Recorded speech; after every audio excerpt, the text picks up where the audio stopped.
Hi, Shawn Parker is my name, and many of you know me through the things that I've been involved with, through the companies that we have in Central Ohio, and the interactions that I've had over the years. But for those of you that don't know me, I think it's important that I talk a little bit about who I am, where I came from, my philosophical beliefs, so that you understand the underpinnings of my thought process. I was born on the east side of Columbus and went to initially Scottwood School for a couple of years. Went to Christ the King Elementary, then graduated Bishop Hartley. My parents, I'm seven of eight kids. My parents mom was a homemaker, but she also worked with Columbus Public Schools as a secretary in many of the high schools and middle schools. And my dad was a Columbus police officer for almost 30 years for his main employment. So every day at my house, we would have dinner at 6 o'clock. Dad would get home, and we would hear the issues of the day, no matter what they were. Parents were very, very devout people, very, very deep in their faith. But it was very important that we always gave back to society, that we always had charity, that we understood what it meant to volunteer, that we understood what it meant to be active in our community.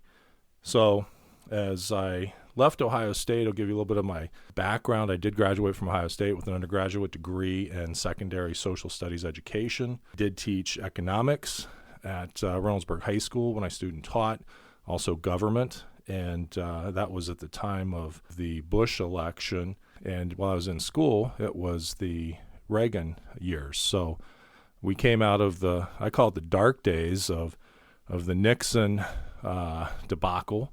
And even every bit as worse was the Carter presidency, where we were used to long lines, no gas. We were being told that we were running out of fuel, and at the same time, inflation was rampant in the world, and we felt that the Soviets had every edge on us that was out there. So, kind of a crazy time for a kid to grow up. But at the end of the day, what we knew is our values were solid, our beliefs were solid. And we had good people.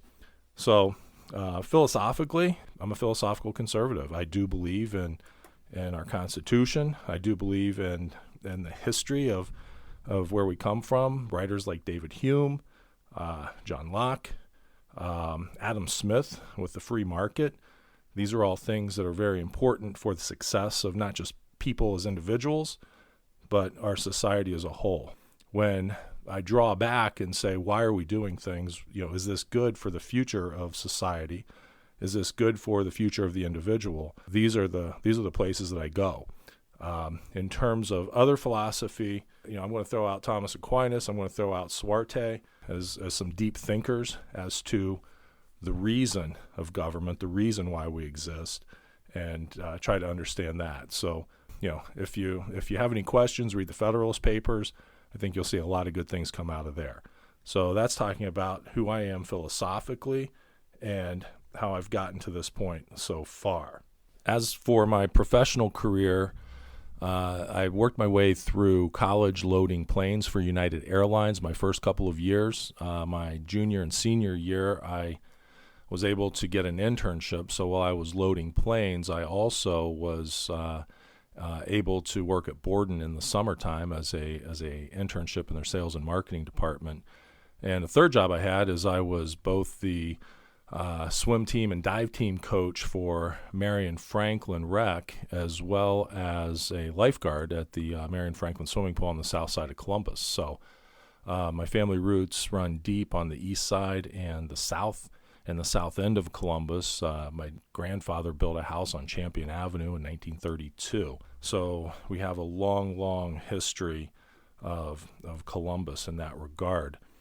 Once I moved forward out of school, I was offered a job with the Borden Company, but at the time, KKR was process of just getting ready to start breaking it apart, and something didn't seem right. So I took a job with Nestle Foods.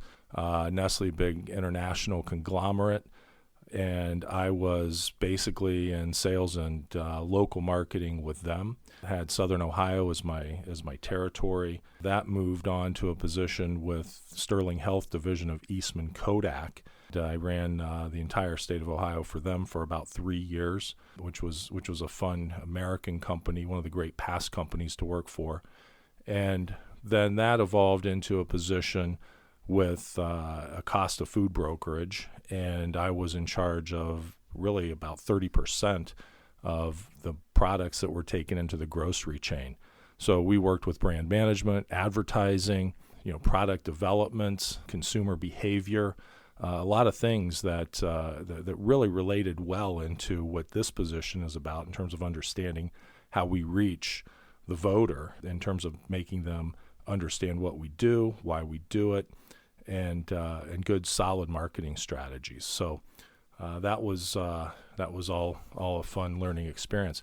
Simultaneously, I was in the background building a real estate career. I didn't even know that I was headed into real estate initially, but as I was working these other jobs, I had picked up a couple of investment properties in Clintonville and Bexley was where I started out, and they performed incredibly well. So on Saturdays, I would basically go out, work my rental properties, and also officiated high school basketball all around Central Ohio. So always a busy guy, always working hard. And essentially, I would start buying properties in different areas. One day, it made sense for me to move full-time into real estate. That was approximately 1999, 2000. And the real estate market was going very well. And I thought that it would just be more interesting. And it would also keep me from having to move my family away from Central Ohio. So I jumped into real estate full-time.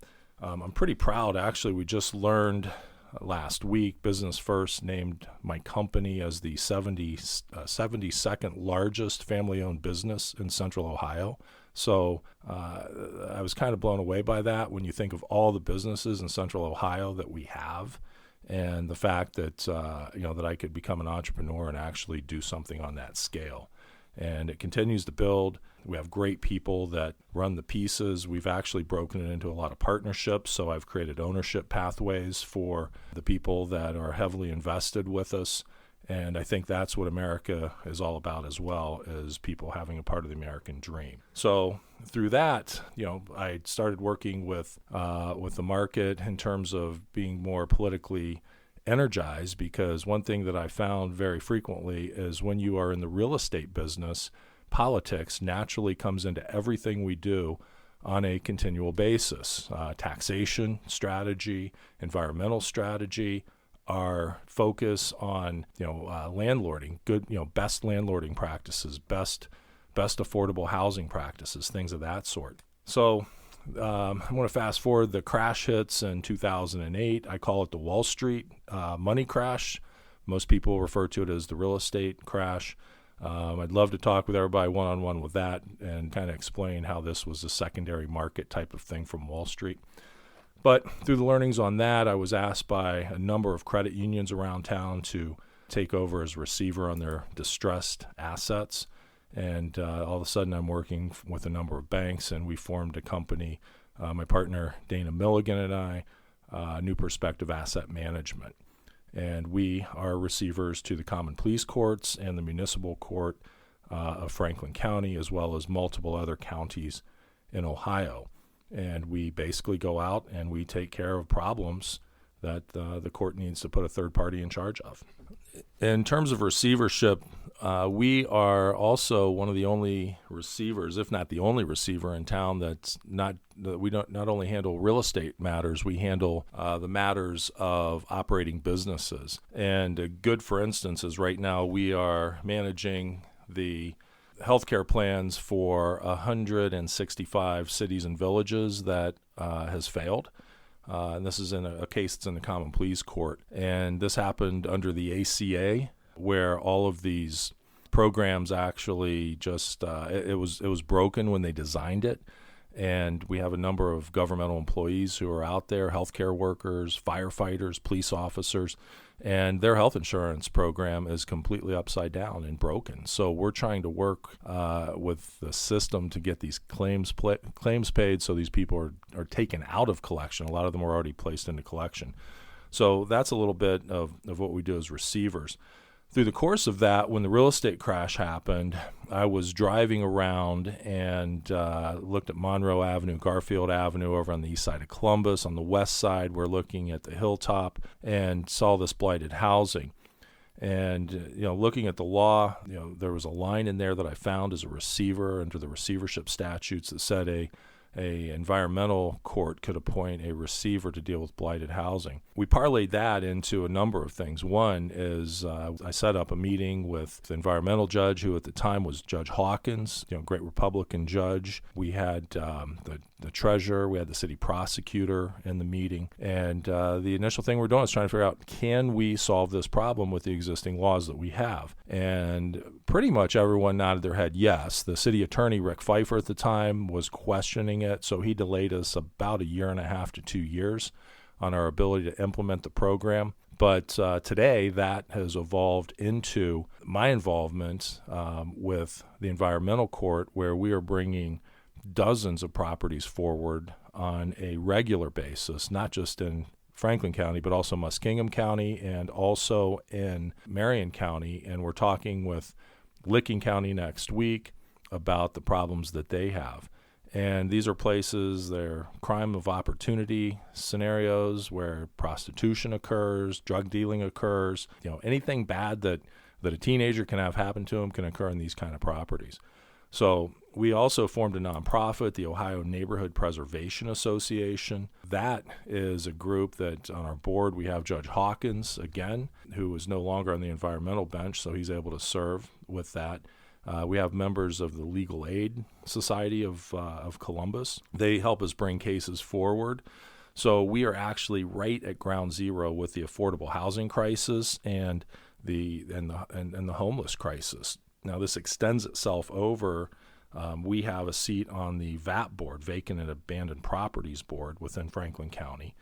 And that board is a group of nonprofits that come together and city officials, and they sit at a table and they actually come up with the solutions for individuals and for housing, general housing issues that we have in the community that need addressed and need to be fixed.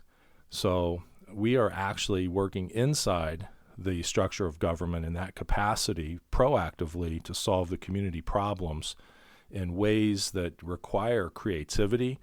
And it can't be just a governmental solution. It has to be a private/governmental solution to help bring the best ideas forward to solve the problems in society. And where do we start? We start there. We start with housing. We start with families. We start with all the basic things that we need to be thinking about on a daily basis to come up with these answers. So through the course of that, I've worked with a number of candidates. I'm going to jump over into the political side of this a little bit. And I've worked with a number of candidates that I've met. And I realized that we needed best-in-class people to serve in the positions in order to get the best solutions that we possibly can come up with. And this means we need the smartest people. We need the most energetic, the most compassionate, the most caring.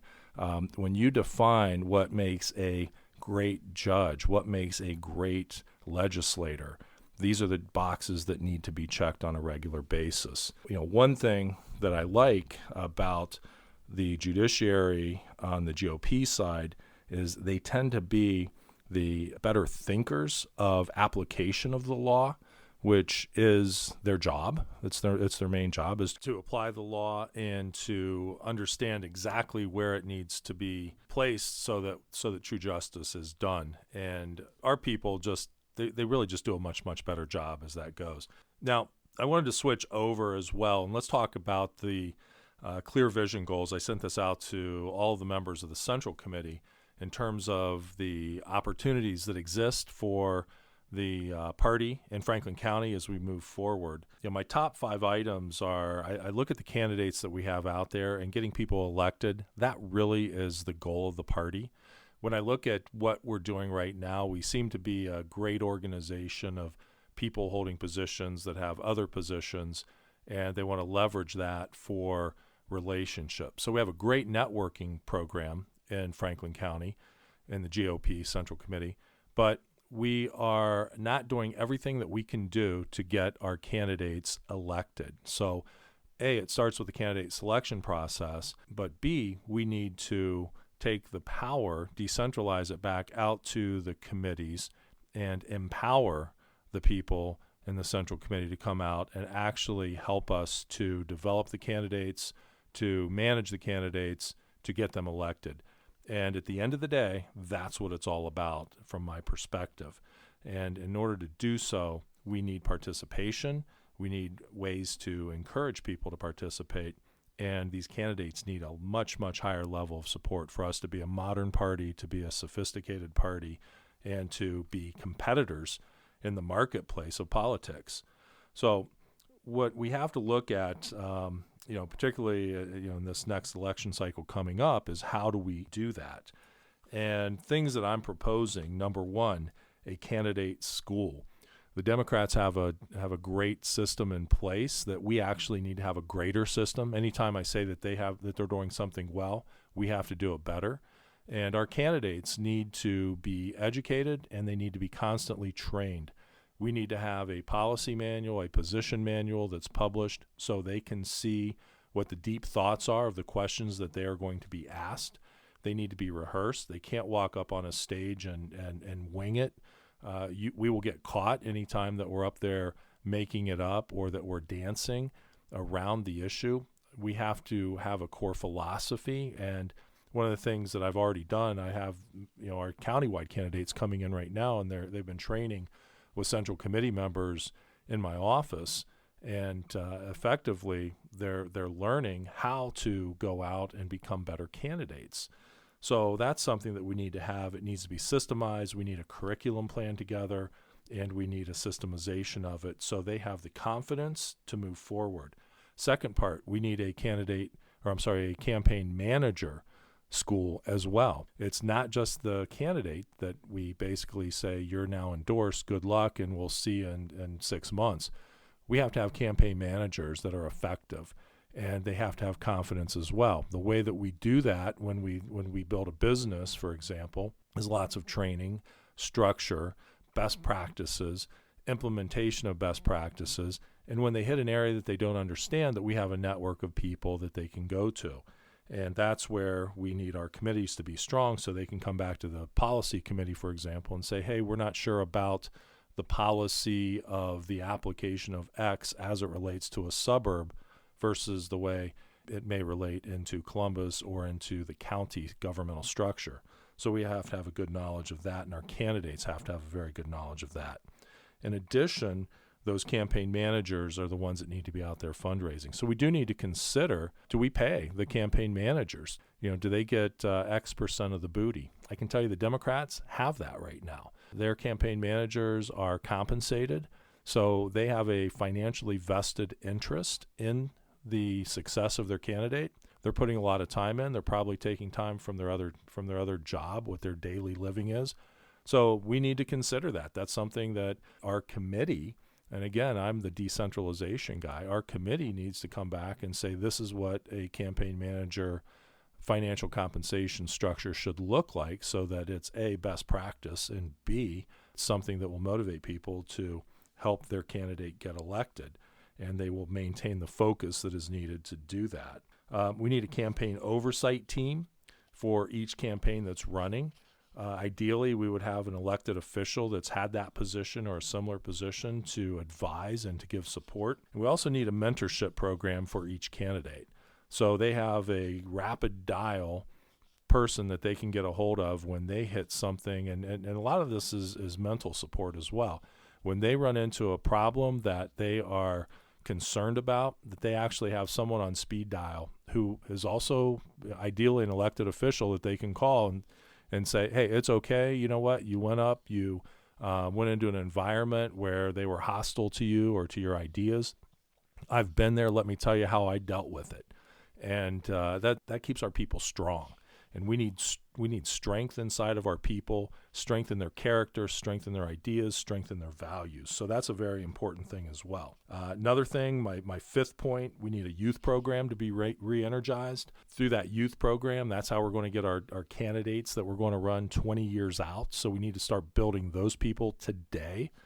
We need to have the 20 and the 30-year-olds that are going to be our candidates in 10 years, in the 10-year election cycle, 15-year election cycle. And we need to start playing chess, not checkers, and start developing people that far in advance. That's what any business organization does. That's what any successful group does, is we don't plan for the next 2 years. We don't plan for the next 4 years. We plan for the next 20 years in terms of how we want to start developing our best in-class people. I want to talk about slate cards shortly. We need slate cards at all of our events. When we show up to a candidates night, a candidates forum, our candidates need to have signs.